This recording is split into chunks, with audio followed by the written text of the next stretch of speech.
சுவாமிகளே, இங்கே வருகை தந்திருக்கும் புண்ணிய ஆத்மாக்களே, பத்திரிகை நண்பர்களே, அனைவருக்கும் என்னுடைய அன்பார்ந்த வணக்கங்கள். ஏன் புண்ணிய ஆத்மாக்கள் என்று சொன்னேன்னு சொன்னால், நான் சின்ன வயசுல ஒரு தாசர கீர்த்தனை அப்படின்னு சொல்லி தாசர கதைகள் புரந்தரதாசர் எங்க அண்ணா பாடுவார். அதுல மானவ ஜன்ಮ ದೊಡ್ಡದೋ ಅದು ಹಾನಿ ಮಾಡಿಕೊಳ್ಳಬೇಡಿ ಉಚ್ಚಪ್ಪಗಳಿಲ್ಲ அப்படி சொல்றது. அதாவது மனுஷ ஜென்மம் ரொம்ப பெருசு, அது வேஸ்ட் பண்ணிக்காதீங்க, பாழாக்காதீங்க பைத்தியக்காரங்களா அப்படின்னு சொல்லி அந்த தாசர் பாடுவார். மனுஷ ஜென்மம் கிடைக்கிறது ரொம்ப அபூர்வம். எத்தனையோ ஜென்மங்களை தாண்டி ஆயிரம் ஜென்மங்களை, ஜந்து கிருமிங்க என்னென்னமோ ஜென்மங்களை தாண்டி மனுஷ ஜென்மம் அடைகிறோம்.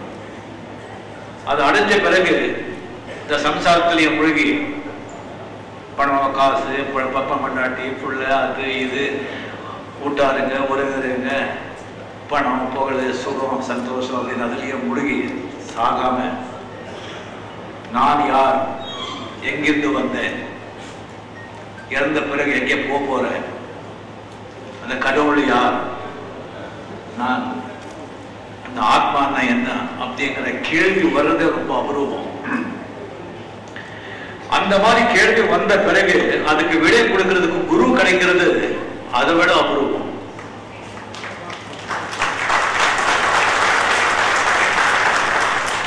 குரு கிடைச்ச பிறகு அவருடைய அருள் கிடைச்சி அவருடைய போதனை கிடைக்கிறது அதை விட அபூர்வம். இது நானும் கிடைச்ச பிறகு அதை வேஸ்ட் பண்ணிக்கிட்டா உங்க விட பைத்தியக்காரங்க யாருமே இருக்கு.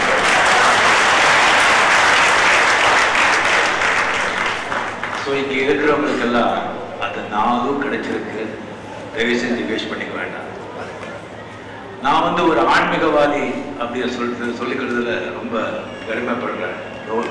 இதை ஆண்டவன் கொடுத்த பிச்சை, என்னுடைய பிராரப்தம், போற ஜென்மங்கள் எல்லாம் நான் செஞ்ச புண்ணியம். நான் ஒரு சினிமா ஆர்டிஸ்ட், ஒரு பெரிய ஸ்டார் அப்படின்னு சொல்லிக்கிறத விட ஒரு ஆன்மீகவாதி அப்படின்னு சொல்லிக்கிறது இந்த பணம் பேரு புகழ் எல்லாம் ஒரு பக்கம் வச்சு இது வேணுமா இல்ல ஆன்மீகம் வேணுமான்னு சொன்னா நான் ஆன்மீகம் தான். இந்த ஆன்மீகத்துக்கு அவ்வளவு பவர். ஏன்னா நான் பவரை கொஞ்சம் விரும்புறேன்.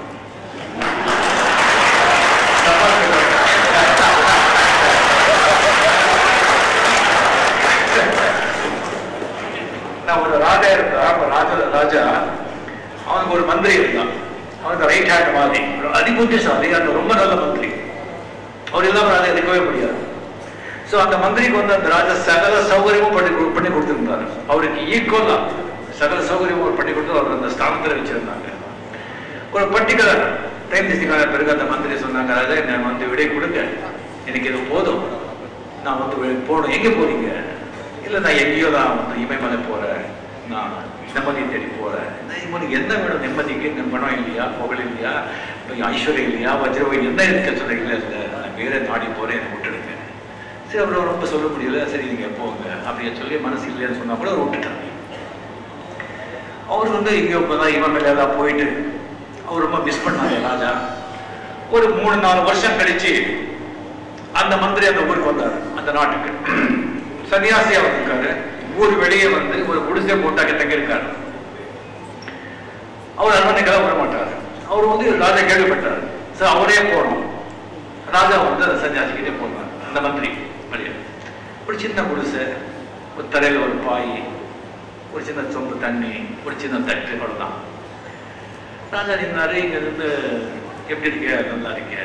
இல்ல என்ன இது, அது எல்லாத்தையும் விட்டு இவ்வளவு பண்ணி இவ்வளவு போயிருக்கிய, நீ என்ன சாதிச்சுட்ட, இவ்வளவு கஷ்டப்பட்டு என்ன சாதிச்சேன்னு சொல்லும் போது அவர் சொல்றாரு, ராஜா அப்போ எல்லாம் நீங்க உட்காந்துருப்பீங்க, நான் நின்றுட்டு இருப்பேன், இப்ப நான் உட்காந்துருக்கேன், நீங்க நின்றுட்டு. அந்த ஆன்மீகத்தோட போவார். நான் இதுதான் சொன்னேன். இந்த ஆன்மீகத்தில் வந்து போகும்போது கூட என்னுடைய ரசிகர்களுக்கும் சில மக்களுக்கு வந்து ஒரு டவுட் இருக்கு. இந்த ரஜினிகாந்த் என்ன இது ரொம்ப குழப்பறாங்க அப்படின்னு சொல்லி அவரு குழம்பிட்டு நம்மள குழப்பறாங்க.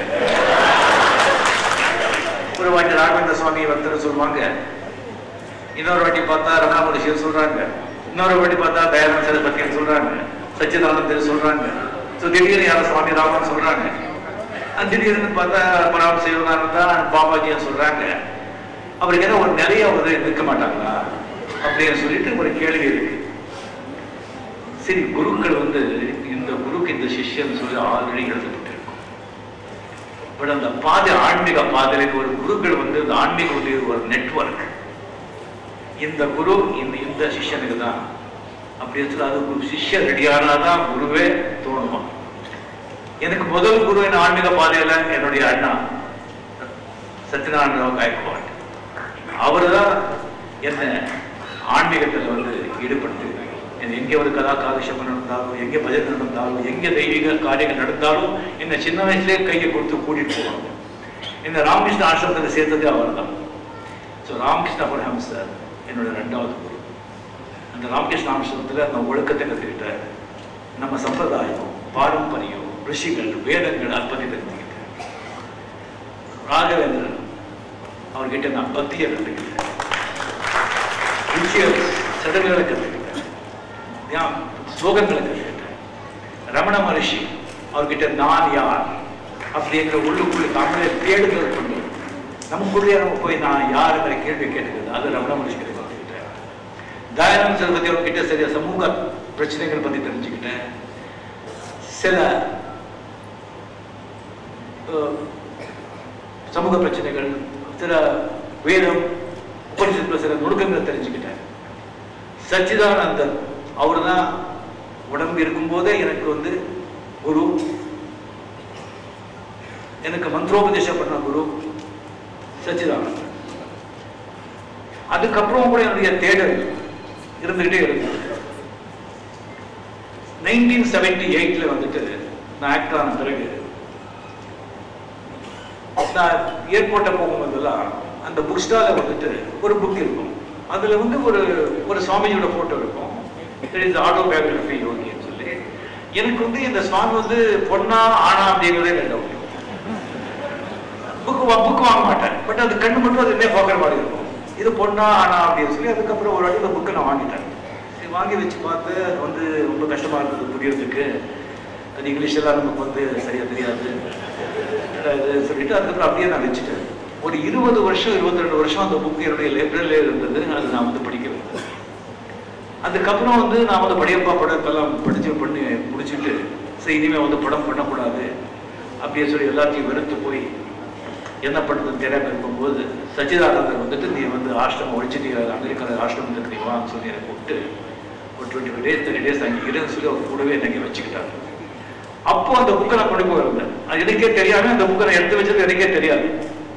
அங்கே பார்த்தா அந்த புக்கு வேறு வேலை கிடையாது, ரொம்ப குளிர் வேலை. அங்கே வந்து நான் புக்குன்னு படிக்க ஆரம்பிச்சு 2008 2009 அப்படி இருக்கும்னு நினைக்கிறேன். அந்த புக்கை படிக்க ஆரம்பிக்கும்போது ஒரு 30-40 pages வந்து அவ்வளோ சரியா ஈடுபாடல. அதுக்கப்புறம் போக போக அந்த புக்கு கீழே வைக்கிறதுக்கு எனக்கு மனசே வரலை. அண்ட் மகாவதர் பாபாஜியோட அந்த சாப்டர்ஸ் ஒரு 45-50 pages வரும்போது நான் ஒரு மெஸ்மரைஸ் ஆயிடுச்சு.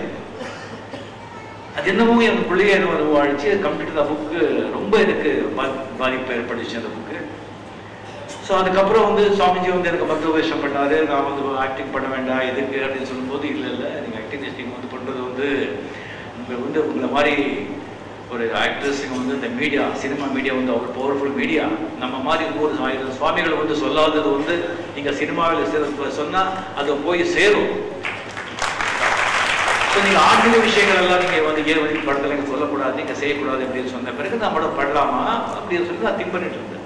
இப்போ பெங்களூருக்கு என்னுடைய அப்பார்ட்மெண்ட்டில் இருக்கும்போது ஸோ காலையில் வந்துட்டு இந்த மகாவதர் அந்த புக்கை எடுத்துக்கிட்டு மறுபடியும் தான் படிச்சுட்டே இருக்கேன். 2 வாட்டி படிக்கிறேன், 3 வாட்டி படிக்கிறேன். அந்த ஆட்டோபயோகிராபி புக்கு அதில் பாவம் ஒரு காலையில் வந்து ஒரு 9:30 9:45 அந்த மகாதர பாபாஜி ஃபோட்டோ இருக்கும். அந்த ஃபோட்டோ வந்து வரும்போது பார்த்தா அந்த ஃபோட்டோலேருந்து ஒரு லைட் ஸ்பார்க் என்னை நோக்கி வர்ற மாதிரி எனக்கு ஒரு ஃபீலிங், நாட் விஷுவலி, எனக்குள்ள ஒரு உணர்வு, அந்த லைட்டு எனக்கிட்ட வர்ற மாதிரி இந்த பாபாஜி ஃபோட்டோவில் இருந்து வந்துட்டு உள்ளுக்குள்ளே மனசு சொல்றது படுத்துக்கோ, லைட் ஆகும் அப்படின்னு சொல்லி ஒரு உள்ளுக்குள்ளே மனசு சொல்றது. எனக்கு வந்து இது ஹாலுசினேஷன் தான், நானே இது திங்க் பண்ணிக்கிறேன்னா, ஏன் நானே ஏதாவது முன்முறை நானே திங்க் பண்ணிக்கிறேன் அப்படிங்கிறது கிடையாது அப்படின்னு சொல்லி அப்படியே புக்கை மறுபடியும் வச்சுட்டு மறுபடியும் பேப்பர் படிக்கிறேன், டிவி போடுறேன், மறுபடியும் அந்த புக்கை போய் பாரு, அது மனசு சொல்றது. மறுபடியும் போய் பார்த்தா மறுபடியும் அந்த லைட் ஸ்பாட் எனக்கு மேலே வர மாதிரி ஒரு உணர்வு, எனக்கு படுத்துக்கோ மறுபடியும் அதே மாதிரி. ஸோ என்னால் ரெசிஸ்ட் பண்ண முடியல. ஒரு 1 hour 1.5 hour அப்புறம் என்னால் ரெசிஸ்டே பண்ண முடியல. அங்கேயே கட்டில் இருந்து படுத்துட்டேன். படுத்த பிறகு தலைகாணி எடு அப்படின்னு சொல்லி யாரோ டிஸ்டர்ப் பண்ற மாதிரியே ஒரு உள்ளுக்குள்ளே மனசு சொல்றது, தலைகாணி எடுத்தாச்சு. பெட்ஷீட் காலை பட்டு இருக்கு, பெட்ஷீட்டை பெட்ஷீட் எடுத்தாச்சு. கை வந்து கை வந்து இப்படி வச்சுக்கணும், பாம்ஸில் விரிச்சு வச்சுக்கணும், உடம்பு டச் ஆகக்கூடாது அப்படின்னு சொல்லிட்டு ஒரு உள்ளுக்குள்ள மனசு சொல்ற மாதிரியே அப்படியே கைக்கு அப்படியே படுத்துக்கும் போது ஒரு 35-40 seconds இருக்கும். அந்த ஸ்பார்க், லைட் ஸ்பார்க் வந்து என் உடம்புல போகிற மாதிரி எனக்கு ஃபீல். போயிட்டு உடம்பெல்லாம் வேர்த்து போச்சு. உடம்பெல்லாம் வேர்த்து போய் அதுக்கப்புறம் ஒரு வேர்த்து போயிட்டு அதுக்கப்புறம் டக்க சொல்லி எந்திரிச்சிட்டு ஓடி போய் அந்த புத்தகத்தை எடுத்து அந்த ஃபோட்டோ பார்த்து அந்த ஃபோட்டோவில் அந்த லைட் ஸ்பார்க் கிடையாது. இப்போ வரல. எனக்கு என்னடா இது, யாருக்கிட்ட சொல்லவும் முடியல, இது உண்மையா நிஜமா ஒன்றும் புரியல எனக்கு. அதுலேயே மைண்ட் ஓடிட்டு இருக்கு. நெக்ஸ்ட் டே அன்னைக்கு மறுபடியும் போய் பார்த்தேன், மறுபடியும் லைட் வரல, ஸ்பார்க் வரல. இல்லை நாளைக்கு அதே டைமில் வரும்னு சொல்லிட்டு நெக்ஸ்ட் டே வந்து அதே வந்து 8:45 9 o'clock பார்த்தா ஸ்பார்க் வரவே இல்லை. எனக்கு ரொம்ப ஆச்சரியமா இருந்தது. அன்னைக்கு ஈவினிங் வந்துட்டு பாபா படம் ஸ்கிரிப்ட் அப்படியே என் மைண்டில் வரும். அப்படியே சொல்லி யாரோ சொல்ற மாதிரி கம்ப்ளீட்லி சீன் பை சீன் வந்து எனக்கு வந்து அந்த படத்தை இப்படியே எடுக்கணும் வித் டைட்டில், பாபா டைட்டில். இன்னும் ஒரு 15 days வேலை இருந்தது அங்கே பெங்களூர், கர்நாடகா, மற்ற எங்கேயோ போகிறதா இருந்தது. அதெல்லாம் கேன்சல் பண்ணி உடனே வந்துட்டு சென்னை வந்து இந்த பாபா படத்தை நானே ப்ரொடியூஸ் பண்ணி நானே ஸ்டோரி ஸ்கிரிப்ட் சொல்லி அந்த படத்தை எடுத்தேன். ஸோ இது வந்து பாபாஜியோட அந்த படம் எடுத்த பிறகு வியாபார ரீதியாக அந்த படம் சரியா போகலன்னு சொன்ன உடனே இந்த படத்தினாலே வந்துட்டு மற்றவங்க ஏதாவது கூட வியாபாரத்துக்காக எடுத்தது கிடையாது. அந்த விஷயத்தை போய் சேரணுங்கிறதுக்காக அது யார் லாஸ் ஆகுறாங்களோ அவங்களுக்கு அந்த படத்தை நான் கொடுத்துருக்கேன். ஸோ அவங்களுடைய ஒரு நெட்வொர்க் தட் இஸ். அதுக்கப்புறம் அதை எடுத்த பிறகு உங்களுக்கு தெரியும், அந்த பாபாஜி படத்தை நீங்கள் எடுத்த பிறகு எனக்கு வந்து கிரியா யோகா எனக்கு வந்து அந்த ஒரு பாக்கியம் கிடைச்சது. கிரியா எனக்கு வந்து இனிஷியேட் பண்ணாங்க. அந்த கிரியா இனிஷியேஷன் ஆன பிறகு என்னுடைய லைஃபே எனக்கு ஒரு சேஞ்ச் ஆயிடுச்சு. அதாவது என்னுடைய குருக்கள் ஒரு சில சொல்லணும்னு சொன்னால், என்னுடைய குரு சச்சிதானந்தன், என்னுடைய சத்குரு பரமஹம்ச யோகானந்தன், என்னுடைய பரமகுரு மகாவதார் பாபாஜி, என்னுடைய பரமேஸ்வரி குரு ஸ்ரீகிருஷ்ணா ஜீசஸ். திஸ் இஸ் இந்த கிரியா யோகா அப்படிங்கிறது இது சாதாரணது. இப்போ எல்லாரும் வந்து இப்போ உங்களுக்கு தெரியும், இத்தனை பேர் நம்ம வந்து கேட்காததே கிடையாது. எல்லாம் நல்லது செய்யணும், நல்லது பண்ணணும், எது கேட்டது எது நல்லது எல்லாமே நமக்கு தெரியும். பட் என்ன மெடிடேஷன் பண்ணால் கூட ஜஸ்ட் மெடிடேஷன்லேயே வந்துட்டு நீங்கள் உட்காந்து நீங்கள் ஓம் சொல்கிறதா இவ்வளோ சொல்கிறது, அதுவும் எத்தனை பேர் என்ன மெடிடேஷன் சொல்லி அதுவும் கேட்குறாங்க. சரி, எல்லாத்துக்கும் ஒரு டெக்னிக் இருக்குது. இந்த டெக்னிக் வந்துட்டு இந்த இமயமலையில் போகிறதுனால பற்றி வச்சு நான் வந்து சொல்லிட்டு இருக்கேன். அந்த இமயமலையில் வந்து நீங்கள் போகும்போது எத்தனையோ சீக்ரெட்ஸ், இந்த டிவைன் சீக்ரெட்ஸ் இன்னும் அடங்கி கிடக்கு. அது இன்னும் வெளியே தெரியல, இன்னும் வெளியே வரல. அதெல்லாம் அது வந்து இந்த மாதிரி மகாவதார பாபாஜி அப்போ நினைச்சு இது வந்து கிரியா திசைகள் பெரிய பெரிய சித்தர்கள் யோகிகள் இமயமலையில வந்து செஞ்சுட்டு இருக்கிறது, கோயிலில் செஞ்சுட்டு இருந்த அந்த ஒரு டெக்னிக் அதை ஈவன் ஜனங்க மத்தியில் சர்வ சாதாரண சம்சாரிகளுக்கும் சாதாரண மனுஷங்களுக்கும் அது போய் சேரணுங்கிறதுக்காகவே மகாவதார பாபாஜி வந்து அது லஹரி மகர்ஷி ஒரு சம்சாரி, அவர்கிட்ட வந்துட்டு இது போய் சொல்லிட்டு இது எல்லாருக்கும் போய் சேரணும்னு சொல்லி சொன்ன டெக்னிக், மெடிடேஷன் டெக்னிக். அது எப்படி சார் இப்போ வந்து ஜஸ்ட் இப்போ ஒரு கேமரா ஆகட்டும், கேமரா இல்லை ஒரு டிவி ஆகட்டும், இல்லை டெலிஃபோன் ஆகட்டும், ஒரு செல்ஃபோனுக்கு ஆகட்டும், எத்தனை மெக்கானிசம் இருக்கு, எத்தனை மெக்கானிசம், அதுக்கு எத்தனை பேட்டரி, கரண்ட்டு, வயிறு, ஒரு ஜஸ்ட் ஒரு செல்ஃபோனுக்கு அவ்வளோ மெக்கானிசம் இருக்கும்போது இந்த உடம்பு எப்பேற்பட்ட ஒரு மெக்கானிசம் இல்லை, எப்பேற்பட்ட ஒரு மெக்கானிசம். அப்போ இதுக்கு வந்து என்ன டெக்னிக்கல் விஷயங்கள் உள்ள இருக்கும். அவ்வளோ விஷயம் இருக்கும்போது அதுக்கு வந்து ஒரு கரண்ட், ஒரு பேட்டரி வேணும் இல்லை? அது எங்கே வருது? அது காஸ்மாஸ், டிவைன், அங்கிருந்து வருது. அது ரிசீவ் பண்றது எது? நம்ம உடம்புக்குள்ள வந்து ஒரு ஏதோ இருக்கணும் ரிசீவ் பண்றதுக்கு. அது எங்க இருக்கு? நம்ம சக்கரங்கள், மூலாதாரா, சுவாதிஸ்தானா, மணிப்புரா, அநாதா, விசுத்தா, ஆஜ்னா, சஹசிராரா, உதிஷ்டா. அக்கரண்ட் பவர் சென்டர்ஸ் அது எங்கே பிளேஸ் பண்ணிருக்காங்க? நம்ம ஸ்பைனல் கார்டு, முதுகெலும்புல அது வந்து பண்ணிருக்காங்க. உங்களுக்கு தெரியும், ஒண்ணு மண்ணு, தண்ணி, அக்னி, வாயு, சவுண்டு, ஆதாயம். இது வந்து அந்த காஸ்மிக் பவரோட லிங்க். அதை வந்து நம்ம வந்து ஃபங்க்ஷன் பண்றோம். ஃபங்க்ஷன் ரொம்ப இதாகிட்டு இருக்கு. அது வந்து பேட்டரியை வந்து சார்ஜ் பண்றோம். அப்ப சார்ஜ் பண்ணாதான் அந்த காஸ்மிக் பவர் வந்து அதை இழுத்துக்கிட்டு அது வந்து ரெஸ்பாண்ட் பண்ணும். அதான் கிரியா யோகா. அந்த கிரியா வந்து நம்ம மூச்சு தான் அந்த கரண்ட். வாயு வந்து வயர், அந்த வயர் வந்து நம்ம முதுகெலும்பு, அந்த வயர் அந்த சக்கராஸ், அதான் கிரியா. இது சாதாரண ஆர்ட் இல்லை. இதை வந்து தெரிஞ்சுக்கிட்டா அது நம்ம வாழ்ந்து இப்போ சந்தோஷம் எல்லாரும் கஷ்டப்படுறது, பாடுபடுறது எல்லாமே சந்தோஷத்துக்கு, மன நிம்மதிக்கு இல்லையா? அது வந்து கிடைச்சிடும். அதுக்கு முன்னால வந்து இன்னொரு இம்பார்ட்டன்ட் விஷயம் இருக்கு. நீங்க வந்து ஏதாவது ஒரு விதை போடணும்னு சொன்னா அந்த பூமியை முதல்ல வந்து பதப்படுத்தணும். அந்த தண்ணி போட்டு பதப்படுத்தி கரையெல்லாம் எடுத்து அதுக்கப்புறம் அந்த பட்டெல்லாம் போட்டு கரெக்ட் செஞ்ச பிறகுதான் நீங்க விதை போடணும். அப்போ நீங்க கிரியா வந்து உடனே வந்துட்டு பலம் கொடுக்காது. அதுக்குள்ள வந்து இப்போ ஒரு விருந்தாளியை வந்து ஒரு வீட்டுக்கு நீங்க கூப்பிட்டால நீங்க வீடு என்ன பண்ணுவீங்க? அப்படியே வச்சிருப்பீங்க. அது எவ்வளோ கிளீன் பண்ணி பார்த்து எல்லாத்தையும் எடுத்து டெஸ்ட் எல்லாம் எடுத்து கரெக்டாக வந்து செட் பண்ணி ஒரு விருந்தாளி வருதுக்கே.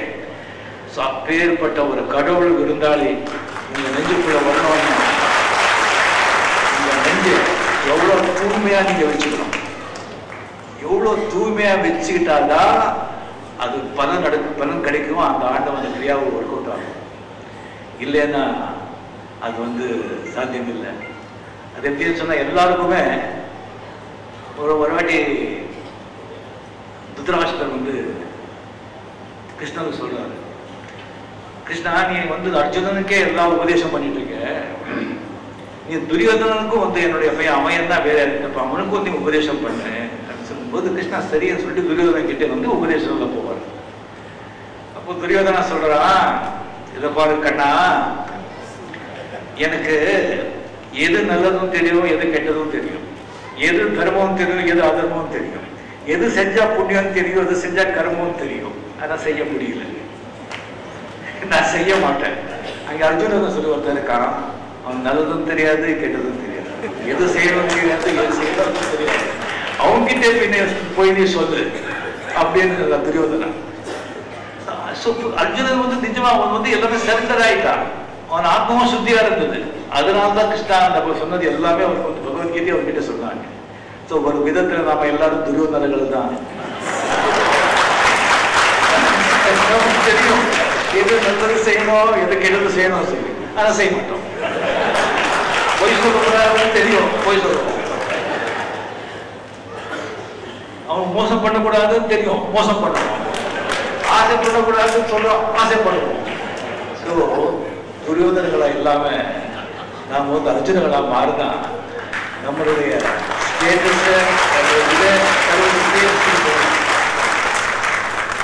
யோகானந்தர் அந்த மாதிரி ஒரு மகான்கள் பிறக்கிறது வந்து ரொம்ப அபூர்வம். அது ஆண்டவருடைய அருளால அவங்க பிறக்க. ராமகிருஷ்ண பரமஹம்சர் ஒரு கதை சொல்லுவாங்க. அதாவது எல்லா டிஸ்ட்ரிக்ட் போயிடும் போது ஒரு பெரிய செவரு, அந்த செவன் மேலே ஏறுறது ரொம்ப கஷ்டம். அதுக்கு ஒரு டெக்னிக் இருக்கு. சில பேர் தான் அந்த செவன் மேலே ஏற முடியும். அந்த செவன் மேலே ஏறிட்டு ஒரு ஏறிட்டு அந்த முகம் பார்த்துட்டு ஓ மை காட் அப்படின்னு சொல்லி ஜம்ப் பண்ணிருப்பாங்க. இன்னொருத்தர் ஏறுவான், ஏறிட்டு oh my God what is scene of tower குதிச்சிருவாங்க. கீழே என்ன ஆயிட்டு ஒன்றும் சொல்ல மாட்டேங்கிறாங்க, இருக்கிற மேல அப்படியே குதிச்சிருவாங்க. பார்த்த மேலே போனா oh my God what is அப்படின்னு குதிச்சிருவாங்க. இதுல ஒருத்தர் மேல வந்தாங்க, அது மேலே வந்துட்டு இது என்ன இருக்கு, இப்படி இருக்கு, அங்க இது தெரியுது, அங்க கூட இருக்கு, அங்க அரண்மனை இருக்கு அப்படின்னு சொன்னாங்க. அது ஒரு செயின்ஸ். எத்தனையோ செயின்ஸுங்க. சில செயின்ஸ் அவங்க ஆத்ம சாட்சாத்கார அந்த ரியலைஸ் ஆன பிறகு வெளியே சொல்ல மாட்டாங்க, அப்படியே அன்னோட இயக்கமாயிடுவாங்க. சில பேர் அங்கே உட்காந்துட்டு இப்படி இப்படி இருக்கு, இப்படி இப்படி செய்யணும், இப்படி இப்படி சொல்லணும் அப்படியே சொல்லுவாங்க. சில பேர் கீழே இறங்கி உங்களுக்கு ட்ரைனிங் கொடுத்து உங்களையும் கூட்டிட்டு போய் மேலே போய் அந்த பக்கம் வருவாங்க. அந்த கேட்டகரி தான் பரமஹம்ச யோகா.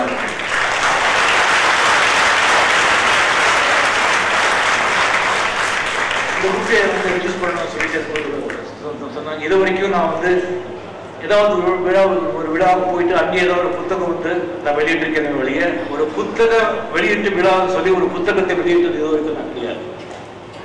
இதுதான் என் வாழ்க்கையில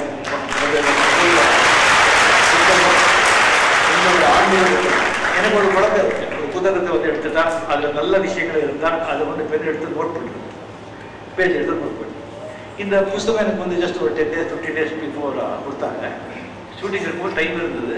சரி பேனா எடுத்துட்டு பார்த்தேன், ஒரு பேஜில் பார்த்தேன், ஒரு பேஜ் 4-5 பாயிண்ட் இருந்தது, நல்ல பாயிண்ட்ஸு. இன்னொரு பேஜில் பார்த்தா இன்னொரு 7-8 பாயிண்ட் இருந்தது. இன்னொரு பேஜ் பார்த்தா எல்லாமே நல்லா இருக்கு. ஆனால் எல்லா பேஜும் நோட் பண்ண வேண்டியது. ஸோ அப்படியே நான் வச்சுட்டேன்.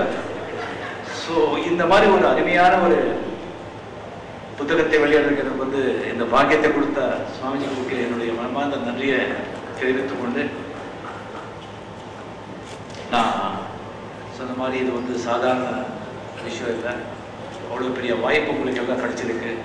அதனுடைய பயன் நீங்கள் அடையணும். அந்த ஆண்டவன் அந்த குருவனுடைய அனுக்கிரகம் உங்கள் மேல் எல்லாரும் இருக்கணும். நிம்மதியாக சந்தோஷமாக அந்த நீங்கள் ஆத்மாவை உணர்ந்து அந்த பரமாத்மாவோட இணையணும். அந்த தெய்வீக காதல் சுவாமிஜி மிக அழகாக பேசினார். அந்த தெய்வீக காதல், அந்த காதல் என்பது ஒருத்தருக்கு ஒருத்தருக்கு நடக்கிறது. அது உங்களுக்கும் ஆண்டவருக்கும் நடக்கிறது. அதுக்கு குருவர்கிட்ட சொல்ல வேண்டிய அவசியமே இல்லை. நீங்கள் தியானம் பண்ணும்போது உங்களுக்கு சில விஷன்ஸ் வரும், சில எக்ஸ்பீரியன்ஸ் ஆகும். அது யாருக்கிட்டையும் சொல்ல வேண்டாம், குருக்கிட்டே சொல்ல வேண்டாம். உங்கள்கிட்டயே வச்சுட்டு அது நீங்கள் அனுபவிங்க, நீங்கள் ரசிங்க. போக போக செய்ய செய்ய அழுக்காம திகட்டாம அதோடைய ஆனந்தத்தை நீங்க அடைவீங்க. அந்த பாபாஜி இந்த ஆள் எல்லாம் உங்களுடைய ஆசீர்வாதம் உங்க மேல இருக்கணும். நன்றி.